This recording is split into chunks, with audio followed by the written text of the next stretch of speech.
वेतनेतर अनुदानातले पैसे त्या ठिकाणी ट्रान्सफर केलेले आहे।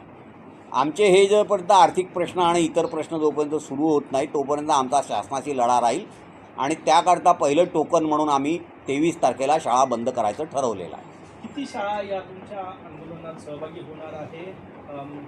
आकडा मी तुम्हाला निश्चितरित्या सांगू शकत नाही, पण आमच्या जे महामंडळाचे सगळे सभासद आहेत आणि ज्या शाळा आहेत त्या सगळ्या शाळा याच्यामध्ये पार्टिसिपेट होणार आहेत। आज माझं नागपुरातल्या सगळ्या ज्या मोठ्या शाळा आहेत त्यांच्याशी बोलणं झालं आणि त्यांनी आम्हाला होकार दिलेला आहे की शाळा सुरू करणार नाही। सरकारने कारवाई केली जिल्हा शिक्षण संस्थेवर? कशाची कारवाई करणार आहे? शाळा बंद करतील ते आता आम्ही आधीच तयार आहोत शाळा बंद करायला। कोणत्या कायद्याखाली कारवाई करतील? हायकोर्टाने दिलेल्या आदेशाचं उल्लंघन जर स्वतःचे शासकीय अधिकारी करत असतील तर ते कोणत्या तोंडाने आमच्या विरुद्ध ॲक्शन घेणार आहेत? याच आंदोलनाचा एक मोठा भाग म्हणून पुढील महिन्यात राज्यभरातील शाळा बंद करायचा